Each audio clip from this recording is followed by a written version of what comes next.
Ormai è passato un anno da quando siamo stati ad Alcaraz in Spagna per mettere sotto torchio le migliori superbike del 2018. È stata una battaglia all'ultimo decimo con distacchi risicatissimi. Ma tra il 2018 e il 2019 sono successe tante cose, molte moto si sono aggiornate, altre sono state addirittura rivoluzionate. Ecco perché ci siamo rimessi al lavoro e le abbiamo messe di nuovo una contro l'altra. Questa volta in Italia un tracciato ben noto ai motociclisti del nord Italia, con caratteristiche molto diverse da quelle della pista spagnola. Qui quest'anno si sfideranno le 7 regine del mondo sportivo. Chi sarà la vincitrice? I risultati dello scorso anno saranno confermati o smentiti? Lo vedremo. Benvenuti alla comparativa Superbike di Red 2019.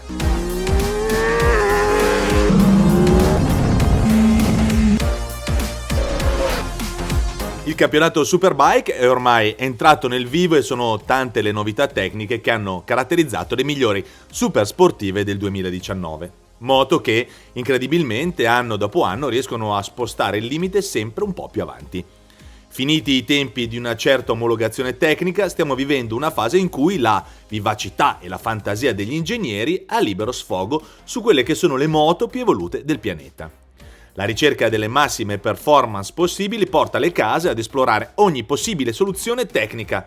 Il risultato sono moto con filosofie costruttive molto differenti, proprio come accade in MotoGP. Il frazionamento a 4 cilindri è ormai l'unico possibile per poter raggiungere certe prestazioni. Qualcuno ha sforato il limite di cilindrata, altri sono rimasti fedeli ai 1000 cm3. Motori V4 si alternano ai più classici 4 in linea, che però possono avere fasature speciali per migliorare la gestione delle performance. Universalmente sdoganata la piattaforma inerziale IMU a 6 assi che gestisce un'elettronica sempre più evoluta e padrone di un motore, freni e anche sospensioni. Anche in questo caso c'è chi si è spinto un po' oltre e per la nostra comparativa lo abbiamo fatto anche noi con 2 super ospiti che l'hanno resa ancora più speciale, Guido Meda e Mauro Sanchini.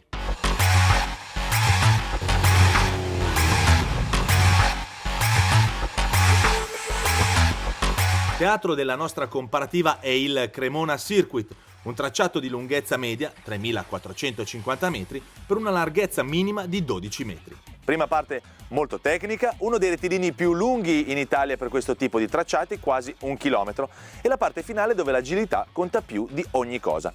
11 curve, 5 a destra e 6 a sinistra, tutte diverse tra loro per tipologia e raggio di curvatura. Ivan Goi, nostro super tester e vero specialista del tracciato, ci spiega quali sono i segreti per fare il tempo al Cremona Circuit. Allora, rettilineo, staccata per la curva 1, vai, dammi consigli. Seconda, tienila però un po', non aspetta dare gas perché sennò questa frega. Ottimo, sempre di seconda, cordolo, molli un attimo, lo lascio un attimo, richiudo, rimani a sinistra, rimango a sinistra, chiudi là, destra, facciamo una bella C, disegniamo una bella C qua, ottimo, perfetto Guido. Bello. Una bella C, seconda, terza, ok, a 100 scaliamo con la moto a quanto 100, stacchiamo? 100, a 100 lo facciamo anche con la macchina. Questo piccolo bump, seconda. Dentro e la lasciamo uscire felice. A metà pista andiamo a staccare. A metà pista, qua, esatto. Quindi anche con perfetto. la moto a metà Ottimo. pista. Va benissimo. Ok, stiamo qui a metà più o meno. Sì, rimani stretto. Adesso chiudo Massimo qua esatto. e via di là, vero? La lascio correre. Sì, esatto. Vado a riprendere margine di qua. In linea, ottimo. Questa la lasciamo correre e la andiamo a entrare abbastanza stretti per poi lasciarla correre. Per la V, Esatto. Allora entriamo ottimo. così, la lasciamo andare un po' qua. Sì. Torniamo, è giusta? Sì, perfetto. Torniamo dentro Vai. e aspettiamo. Giusto. Adesso non c'è da aspettare con la macchina, è più facile. Esatto. Lungo rettilineo, Esatto. questo è proprio bello, perché le piste dimensionate, quelle magari un po' più piccole dei circuitoni di cui parliamo sempre, non hanno il rettilineo lunghissimo, invece questo dà gusto. Sì. Mi sa, sono È una bella curiosissimo. frenata, quindi insomma fai tempo sfruttare sospensioni, Sono curiosissimo di freni. vederla in moto. Allora qua abbiamo detto andiamo Sì. a frenare, saremo in seconda con la moto. Sì. La tardiamo un pochino anche questa. Sì, rimaniamo un pelino stretti per fare questa, che è la Avrei dovuto penultima. stare più a destra? No, va bene No, così, va giusto. bene. Qua a metà, prima spigoliamo Raddrizziamo e diamo giù tutto. La lasciamo uscire qua. Ok, passiamo sul traguardo e abbiamo finito. Ottimo. Parto da un presupposto che è un po' democristiano, ma secondo me vale, cioè che tutte queste moto qua hanno senso e non hanno senso. Se sei appassionato della super sportiva, vanno bene tutte, vanno benissimo tutte, poi possiamo stare a cercare di capire chi ha un po' di cavalli in più, chi frena un po' meglio, quelle cose lì da piloti che dicono gli altri, no? Ma io che mi metto nei panni dell'amatore dico che hai veramente l'imbarazzo della scelta, perché sono dei motoroni spaventosi, anche il più moscio di tutti è qualcosa di inaudito, ecco, in termini di ciclistica, di frenata, il livello è comunque alto, poi possiamo parlare di differenze per quel poco che ho sentito. Aprile RSV4 1100 Factory. Poteva forse la casa di Noale resistere dal seguire Ducati sul sentiero delle super prestazioni? Certo che no. Il lavoro sulla RSV4 1100 Factory ha aumentato la cilindrata fino a 1078 cm3 e ha aumentato la potenza fino a 217 cavalli a 13.200 giri, con una coppia di 122 Nm a 11.000 giri. Siamo al record di potenza della categoria. Aprilia ha migliorato anche la ciclistica. Il forcellone è più rigido, le pinze sono le Brembo Stilema e di serie spuntano le alette aerodinamiche. È una moto incredibilmente competitiva. Le misure vitali parlano di un interasse di 1439 mm, 24,5 gradi di inclinazione cannotto e 103,8 mm di avancorsa. È una moto con una gran ciclistica.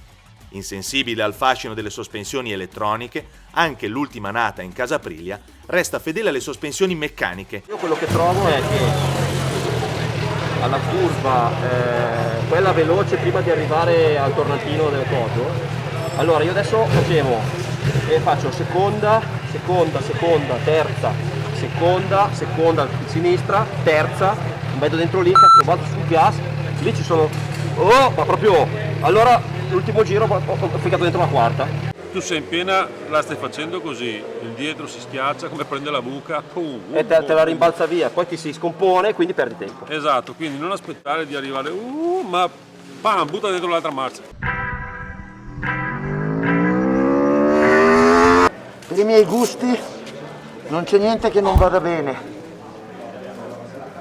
tranne chi ci sta sopra.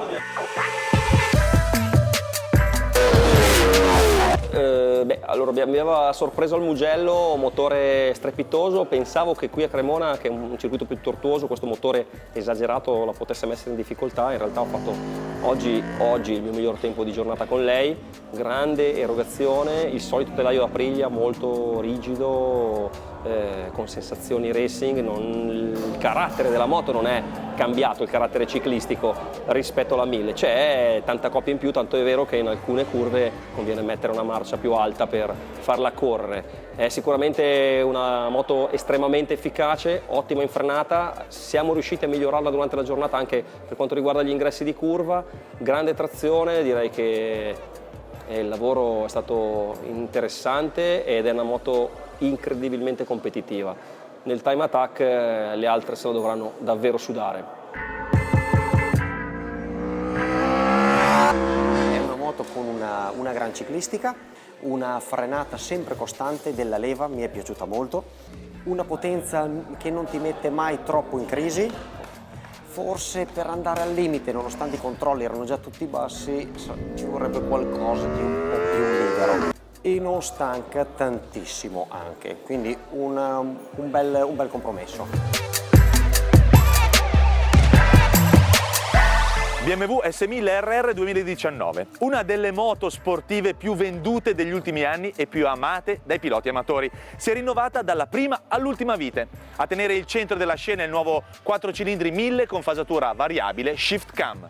BMW non sfora il limite dei 1000 cm3, ma tecnologia e potenza sono ai massimi livelli. I dati parlano di 207 cavalli a 13.500 giri e 113 Nm a 10.500 giri. Grazie al sistema Shift Cam, però, si hanno a disposizione sempre più di 100 Nm da 5.500 a 14.500 giri. Motore straordinario. Il peso è ridotto ai minimi termini, la bilancia si ferma a soli 197 kg dichiarati, che scendono a 193,5 utilizzando l'M Package che include addirittura i cerchi in carbonio. È la sua capacità incredibile di chiudere le curve. L'interasse di ben 1441 mm è figlio di un forcellone, l'unico con capriate inferiore, lungo ben 606 mm. Perché il 4 cilindri di Monaco è compattissimo e le misure dell'avantreno estreme, 93,9 mm di avancorsa e 23,1 gradi di inclinazione cannotto. Le sospensioni elettroniche arrivano alla terza generazione e sono più precise. Ti dà la velocità entrare in curva e poi chiude, cioè come tira dentro le linee pazzesco e ti dà una solidità di avantreno paurosa. Dopo che alto. È morbida un po' davanti in certi momenti, soprattutto in quelle nelle frenate cattive, dove c'hai un attimo Ok, questo. questa cosa hai fatto bene a dirmela. E beh, il quick shift quando vai a cambiare, prima che riprenda la potenza, passa tanto tempo. Quella è una cosa ok. E cioè, io ti dico rispetto una all'altra, ecco. Sì. Viene su, poi va giù, poi viene su. Se si riesce o a farla stare sempre su un po' o se no tenerla giù. Però Ti volevo dire, nella prima apertura di gas senti che è abbastanza saturata o ti piace? forse è anche troppo saturata. Proviamo prima tu. Esatto. No, a me frenata piace molto, Ok. anche dietro comunque c'ha un grip della Madonna. A me piace soprattutto nella fase in cui tu riprendi in mano il gas, che non succede niente, cioè la moto è lì. Tu prendi in mano il gas e lei sta lì, non fa né sporca, né apre, né chiude, né fa, cioè è lì, cazzo, Ascolta. e chiude la linea molto bene. Proviamo a scendere un po' di controlli, soprattutto di trazione. Mi aspettavo che fosse incredibilmente efficace qua, perché l'avevo provata sul bagnato, avevo trovato già delle caratteristiche particolari di agilità, soprattutto nella versione M Package con i cerchi in carbonio. Quello che mi ha stupito qui a Cremona, sull'asciutto finalmente, è la sua capacità incredibile di chiudere le curve. La metti veramente dove vuoi, è molto veloce, ha un avantreno incredibilmente stabile, quando sei in percorrenza ti dà molta fiducia, e quindi è la moto che ha meno transitorio tra frenata e apertura del gas. Non aspetti niente, perché imposti la curva, prendi subito in mano il gas. Il motore è molto potente, è una delle più veloci in fondo al rettilineo, è una moto che sicuramente sarà, ipotizzo, potrebbe essere nelle top 3 domani mattina. Alcune cose che non mi sono piaciute, le vibrazioni in particolare, perché è quella che al momento vibra più di tutte a livello manubrio pedane. Però motore strepitoso, elettronica passo avanti incredibile rispetto all'anno scorso, impressionante soprattutto considerato che il freno motore è un freno motore ottimo, quindi la moto scorre. BMW ha fatto un bel rinnovamento, un bel cambiamento dalla vecchia, si sente che l'anteriore è stato tirato sotto abbastanza, è diventata molto più agile, forse un pochino più ballerina in uscita di curva, un po' meno stabile nel veloce, però ti aiuta tanto a curvare, e motore straordinario, bello pieno sotto, allunga tanto, quando guardi il contachilometri prendi sempre paura perché niente è sempre sopra i 200. E mi è piaciuta complessivamente molto. L'unico difetto forse della BMW, diciamo che non ha un bellissimo cambio, quando vai a scalare soprattutto è un pelino duro. Ducati Panigale V4 lo scorso anno era la fuoriquota del gruppo, quest'anno condivide lo sforamento della classica cilindrata 1000 con Aprilia. Il suo motore desmodromico V4 ha una cilindrata di 1103 cm3. Ducati l'ha pensata per offrire non solo una potenza esagerata, ma anche una migliore guidabilità rispetto alla più cattiva Panigale R, che sta dominando il mondiale Superbike. La Panigale V4 è una moto tecnicamente unica. Il motore V4 Twin Pulse offre una potenza di 214 cavalli a 13.000 giri e 124 Nm a 10.000 giri. E ha una fasatura che rende l'erogazione simile a quella di un bicilindrico. L'albero motore è controrotante come quello delle MotoGP. Il telaio è ridotto ai minimi termini. Qui usi dei rapporti completamente differenti dalle altre, sempre una marcia in più. Il suo ABS è l'unico ad offrire la funzione cornering anche utilizzando la mappatura race. Nemmeno le gomme sono normali. Resta l'unica a montare di serie il gommone posteriore da ben 200/60. Stretta di serbatoio, manubri molto aperti e una coppia molto importante. Sospensioni semiattive per lei, le Öhlins Mechatronic 2.0. I suoi numeri parlano di 1469 mm di interasse, 100 mm di vancorsa e 24,5 gradi di inclinazione cannotto. Tutto per 198 kg dichiarati in ordine di marcia. Questa è diversa da quella dell'anno scorso di elettronica o parlo di 1100 di serie? È diverso, quindi preferisci che li uso così? Io partirei così. Perfetto, ok, perché quando usavo quelli di alcuni amatori so che faccio 1 e 2, uno di traction e 2 di wheeling. Sì. Però se tu mi dici che li avete cambiati, partirei così, nessun problema. Io faccio adesso i 2 giri, 2 lanciati. Poi mi dici, voglio... engine brake. Perfetto. 8 in terza, quando apro tutto i controlli intervengono molto di più, così, Rimbalzi un po' sui controlli? Secondo me inizia ad andare col traction a 1 e l'anti-wheeling a 2, perché proprio senti, so che io di solito quando li abbasso mi toglie questa sì. Respira. È proprio del ducatista questo. È la cosa più incazzata che c'è.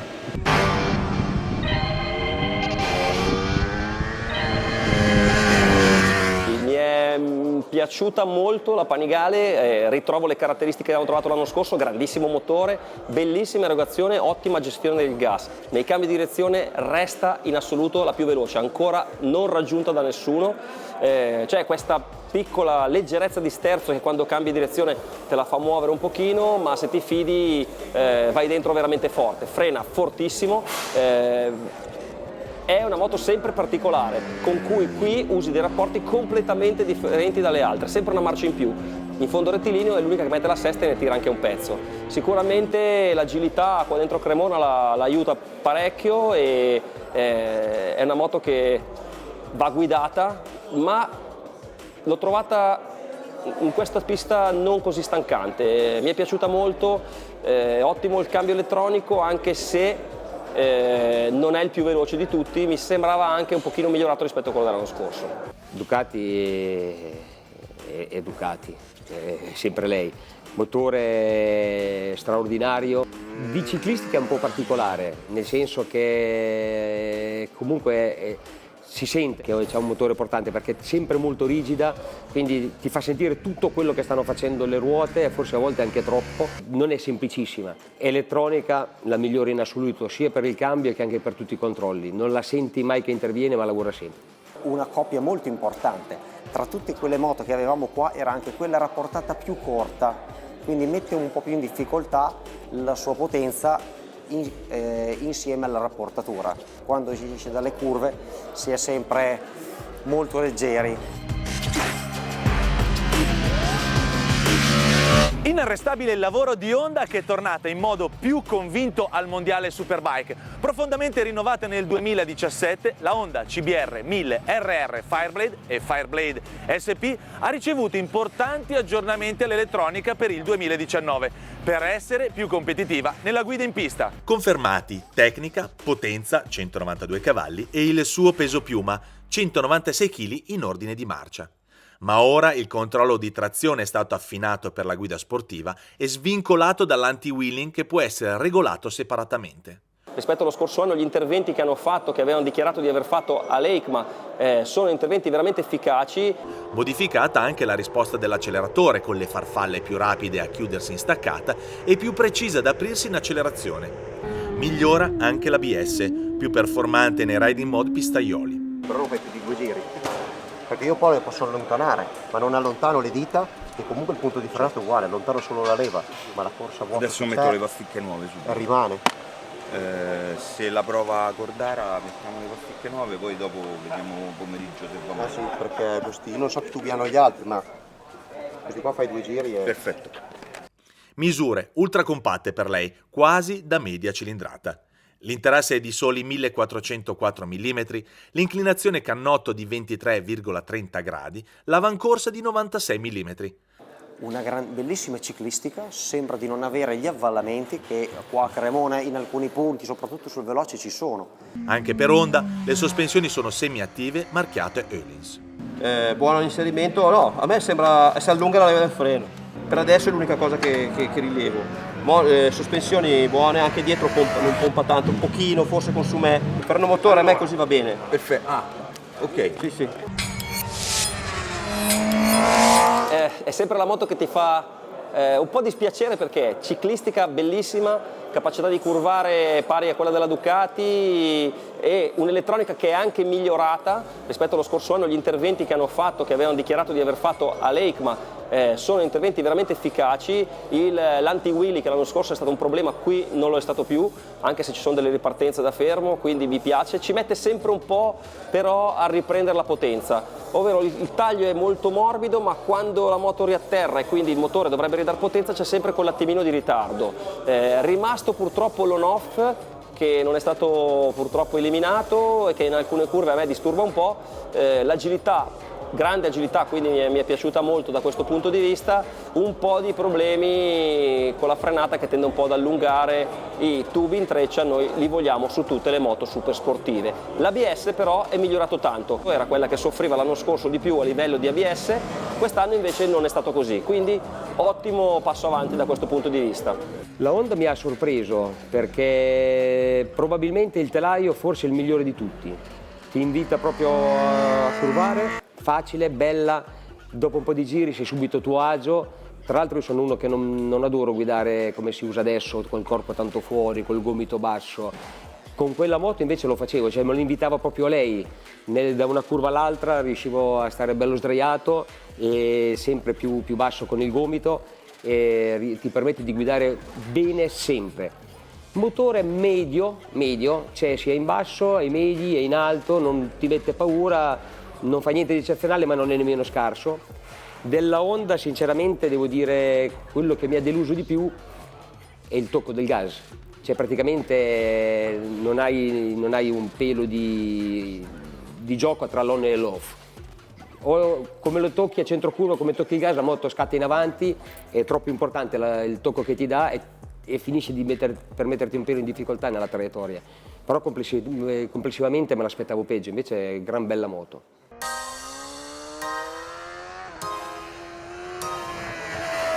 Kawasaki Ninja ZX10 RR è la regina delle superbike. Con Jonathan Rea ha vinto 4 mondiali di fila e quest'anno sta combattendo aspramente con la Panigale di Bautista, segno che la concorrenza si è fatta pressante e la Ninja non può permettersi di dormire sugli allori. Ecco quindi arrivare una bella cura rinvigorente. I cambiamenti per il 2019 sono di quelli che si vedono poco ma rendono tanto. Il suo 4 cilindri in linea è stato rivisto nella distribuzione che ora adotta bilancieri a dito. Bellissimo il cambio elettronico, che è veramente una saetta, spara le marce sia in salita sia in scalata, uno dei migliori in assoluto.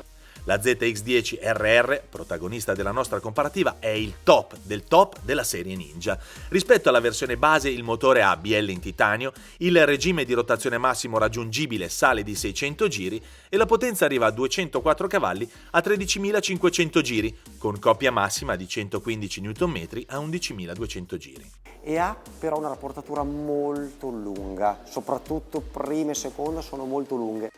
206 kg il peso in ordine di marcia, misure piuttosto aperte, più europee che giapponesi per la ciclistica. I 1440 mm di interasse sono accompagnati da 107 mm di avancorsa, sospensioni Showa meccaniche ma con la chicca della forcella pressurizzata.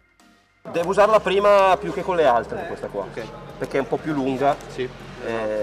Però no, cioè quella roba lì è la cosa secondo me più importante, che arrivo qua giù, pam, do la frenata secca, lei va giù e si alza un po' dietro, tum, mi fa questo rimbalzino, in fondo questo staccatino qua, dove tu esci che sei prima seconda, la moto magari un po' sollevata, chiudi, la metti giù, lei va giù e poi freni, come se la forcella, anziché andare giù e fare, fermarsi lì, arrivasse giù e facesse la contromolla, come un pallone troppo gonfio. Io adesso, allora se fosse, adesso gli darei un mezzo giro di molla per tenermela un po' più su, dietro, ok? Anche un giro, non mezzo giro. Mezzo giro non lo sente nessuno, a parte l'Arnold. Ci sono delle curve, cioè tipo la 6, 7, la 7, che magari entro col gas in mano, glielo do, poi vado largo, devo chiudere e riaprire, non riesco a darglielo tutto. Prova a darmi o chiudermi un filo l'idraulica. Ti chiudo l'idraulica. Bravo. ZX10 RR, bella moto, mi è piaciuta in particolare la ciclistica, le sospensioni, ci abbiamo lavorato un pochino ma sono riuscito a farmi piacere anche la forcella, ottima la frenata, bellissimo il cambio elettronico che è veramente una saetta, spara le marce sia in salita sia in scalata, uno dei migliori in assoluto, è penalizzata qua dentro un po' dai rapporti che sono non adatti a questo circuito e per cui sempre un po' lunghi, per cui delle curve da prima la moto si fa aspettare un po'. E questo secondo me dal punto di vista del tempo è l'unico motivo per cui la Kawasaki esce un pochino penalizzata. Per il resto la RR mi piace molto, allunga, ha un bel motore, la ciclistica è molto stabile, molto rassicurante, la classica ciclistica Kawasaki, si dà il gas molto in fretta. Io toglierei un pochino di freno motore, purtroppo eravamo già più liberi che si poteva, secondo me potrebbe essere ancora più efficace appunto limitando un pochino il freno motore. Kawasaki, una moto che ha due facce, ciclistica bellissima, veramente bella, secondo me è all'altezza della Honda, perché ti permette di curvare bene, tra l'altro è una moto che vuole velocità di percorrenza, te la fa fare, è semplice, è bella, mi aspettavo adesso non un motore alla Ducati o alla Aprilia, però caspita mi aspettavo un motore più pronto di quello che ho trovato, cioè io entro in curva, cerco il gas, lei me ne dà poco e dopo un po' me ne dà, inizia a darmelo, ma è tardi rispetto a quello che io volevo, insomma, cioè diciamo che non spaventa di motore, ecco, stradale, mentre la ciclistica è davvero di alto livello. Suzuki GSX-R 1000R, una delle moto meno cambiate dallo scorso anno, ma anche in questo caso facciamo attenzione perché conoscendo le case giapponesi ben sappiamo che le evoluzioni, anche piccole, non mancano mai passando da un modelier all'altro. La conferma arriva dal motore 4 cilindri in linea con fasatura variabile, soluzione che Suzuki condivide con BMW anche se ottenuta in modo differente. Sulla GSX-R 1000R del 2019 arrivano il launch control e il cornering ABS, si evolvono le sospensioni Showa per una messa a punto dell'assetto sempre più raffinata. L'anno scorso era quella che mi era piaciuta di meno, quest'anno devo dire che la moto che abbiamo qui in comparativa è migliore. 202 cavalli a 13.200 giri e una coppia di 117,6 Nm a 10.800 giri. Sono i numeri del suo 4 cilindri che deve spingere un peso di 202 kg con il pieno. Gran motore, maneggevole, come dicevo, quindi con i controlli bassi va bene. Le quote vitali raccontano di una moto relativamente compatta, 1420 mm di interasse, 23 gradi,20 di angolo di sterzo e 95 mm di avancorsa. Niente sospensioni elettroniche per lei, come Aprilia e Kawasaki, anche la Suzuki resta fedele al classico click. L'ABS è quelle che sì, esatto, se freni forte che subito non interviene, poi dopo arriva a frenare, devi solo che abituare. La curva 5, la solita, veloce destra, cioè lì adesso che la faccio bene, con la seconda faccio girare il motore, vado sul gas, faccio fatica a chiuderla, si siede un po', quindi per me magari dovete andare un pochino più, poi tenete presente che domani abbiamo l'SC0. Io non ho toccato niente perché ok. Credo dargli un giro di molla. Sì, così comincia a fare. Allora lì ci sono un po' di perturbazioni, però è quella con cui io l'ho sentita di più.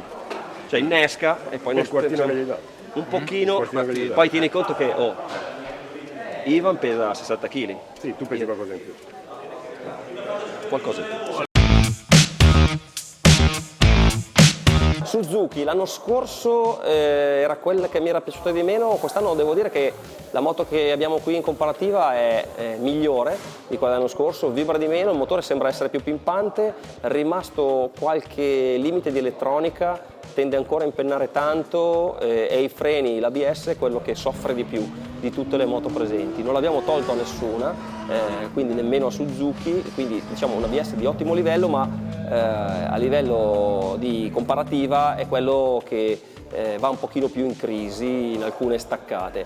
Il motore è pimpante, però sembra sempre avere dei rapporti un po' particolari, in particolare la seconda e la terza, che sono le marce che usiamo di più qui a Cremona, non sono rapportate adeguatamente per questo circuito. La seconda sembra sempre essere un pochino corta, la terza un pochino lunga, quindi se usi la seconda sei sempre un po' impiccato, con la terza sei sempre un po' giù di giri, un po' sotto coppia. Bisogna farla correre abbastanza invece la ciclistica però mi è piaciuta, è quella con le pedane più basse, i manubri sono stretti e l'ho già detto anche l'anno scorso, frenata non male però sempre con questo tema ABS che secondo me andrebbe sistemato e comunque anche in questo caso i tubi in treccia ci devono essere.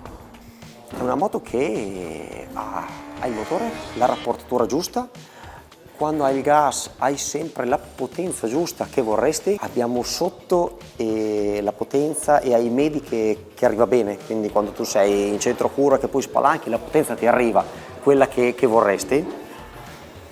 L'ABS andando a spingere un po' strano, perché subito senti che non freno, poi agisce, e quindi non ti dà quella sicurezza, parliamo di un uso estremizzato. Nessuna evoluzione annunciata per la Yamaha R1, moto che da quando è arrivata sul mercato è sempre stata tra le protagoniste assolute di ogni comparativa. Lo scorso anno è stata evoluta nell'intero comparto elettronico, migliorando la gestione di trazione e impennata. La filosofia tecnica è molto vicina a quella della M1 da MotoGP. In mezzo alle strapotenze delle ultime arrivate, i 200 cavalli a 13.500 giri della Yamaha possono sembrare pochi, ma attenzione che i circuiti non sono fatti solo di rettilinei. È ancora una moto molto competitiva. La coppia è sempre convincente, 112,4 Nm a 11.500 giri. Pronti via è quella che ti potrebbe dare il miglior tempo. Come la maggior parte delle moto giapponesi, anche la R1 sceglie la strada della compattezza. L'interasse è di soli 1405 mm, 24 sono i gradi di inclinazione cannotto e 105 i millimetri di avancorsa. Due cose, ma ti dico, sicuramente se si potesse andare a zero con alcuni controlli sarebbe meglio. Non è che siano un pelino oggi più nel morbidi. pomeriggio vediamo, adesso non era male, ti dico, non faceva cose strane, assorbiva bene, gli avvallamenti e quindi non copiava bene quello che lei c'era da sola faceva un assetto particolare. Sì. In base un po' adattativo, quindi sì, ok, sì, perfetto, sì. Esattamente. Mollo i freni, la butto dentro, faccio fatica a buttarla un po' dentro ed è quella in cui ho avuto un pochino più di problemi di grip, cioè curva in fondo, quella là più del rettilineo, dopo che piegata che riesci a perdere il gas, è quella che fa un po' più duro che slide, però più che quello che è una roba che poi si scalda, insomma la gestisci, è la fatica che faccio a buttarla, cioè una volta mollati i freni a metterla dentro.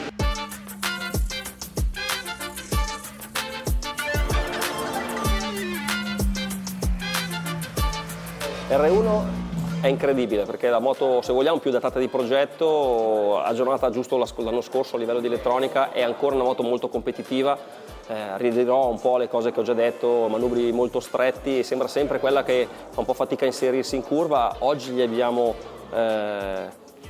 sistemato un po' le sospensioni, l'abbiamo anche velocizzata e alla fine però la trovi sempre lì, in cima alla lista dei tempi, nelle prime moto più efficaci, e questa cosa qua è dovuta al fatto che il motore è un motore che faccia tanta strada, il cambio è molto a posto, la moto frena bene, è molto bilanciata, dà il gas presto e quindi alla fine metti insieme tutto e la moto diventa competitiva.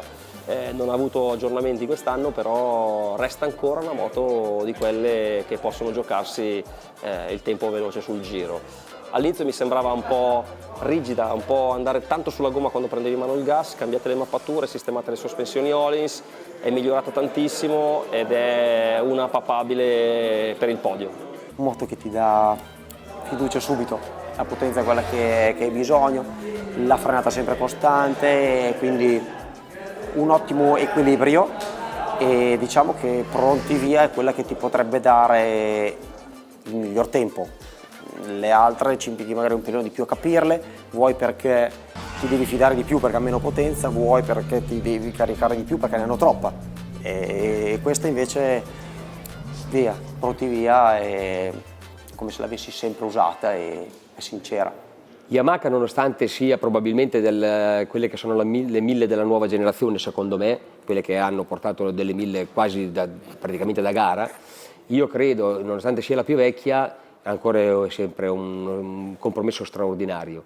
bella, facile, ti fa fare tanta strada, motore che è sempre pieno, cattivo, ma non troppo, elettronica che lavora bene, ciclistica che ti permette di fare belle linee, belle staccate, bello anche il blipper della cambiata, l'elettronica.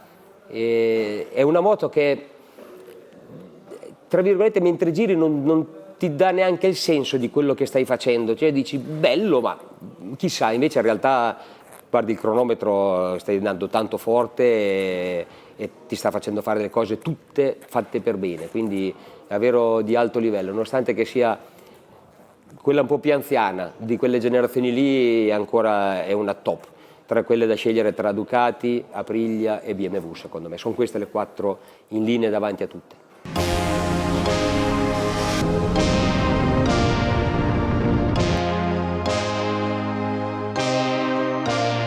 Daniele Maletti, marketing manager di Pirelli e responsabile anche racing. Esatto. Io con Daniele ci conosciamo da tanto tempo. Allora oggi intanto smentiamo una cosa, che le SC1 durano poco, perché abbiamo fatto una giornata in pista pazzesca, un casino di giri e con un 3,5 di gomme. Abbiamo utilizzato uno dei treni più famosi e più utilizzati nelle super sportive 1000, quindi 120-70-17 l'anteriore SC1 Diablo Superbike e sempre Diablo Superbike 200/60-17 sempre SC1 al posteriore. L'SC1 è la gomma che viene utilizzata spesso e volentieri nelle competizioni come l'SC0. Le pressioni sono fondamentali. È importante partire con le pressioni controllate, ma controllarle durante la giornata, perché il nostro stato fisico, la nostra velocità in pista e le temperature cambiano, quindi anche le pressioni dei pneumatici cambiano. Noi suggeriamo sempre di stare intorno ai 2,3 bar all'anteriore dopo 50 minuti di termocoperta e 1,7 intorno all'1,7 al posteriore sempre a gomma calda, quindi dopo 50 minuti di termocoperta 80 gradi. Qui vedete, questa è una di quelle che abbiamo utilizzato oggi, vedete che gli assetti oggi erano direi buoni, no? L'anteriore ha fatto quasi 70 giri Cremona e il posteriore ne ha fatti circa 40. Abbiamo cambiato un solo posteriore a metà giornata e l'anteriore ha fatto dalla mattina alla sera.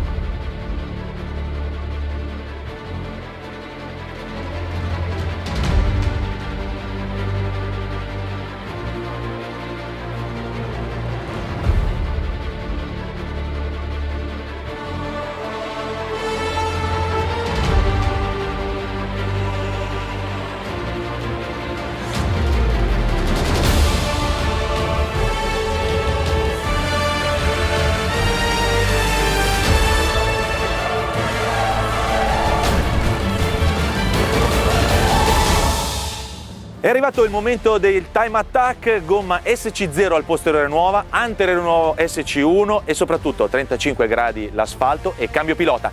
Entra per primo Ivan Goy, verifica poi delle pressioni delle gomme perché corrisponda tutto, poi il momento di Stefano Cordara. L'ordine sarà questo: Yamaha, Honda, Suzuki, BMW, Ducati, Kawasaki e Aprilia. E vai di time attack!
Siamo giunti alla fine della nostra comparativa che ha visto coinvolte 7 case ufficiali, uno staff di 40 persone tra tecnici e rappresentanti delle case, tester e troupe di Red, e ci ha visto impegnati per 3 giorni sul tracciato del Cremona Circuit. Non possiamo far altro che ringraziare tutti coloro che sono intervenuti, compreso il nostro super tester Ivan Goi e le nostre guest star Guido Meda e Mauro Sanchini per il preziosissimo contributo. Tutti dal primo all'ultimo hanno contribuito a rendere questo un evento davvero speciale. Tempo di conclusioni, che riassumiamo come al solito nella nostra tabella finale e nelle pagine del nostro sito redlive.it, su cui potete trovare, oltre ai nostri commenti, anche le analisi più approfondite e tutte le fotogallery. Ricordatevi, come ci ha raccontato Guido Meda, che queste moto, dalla prima all'ultima, sono tutte davvero esagerate. Noi ci vediamo l'anno prossimo.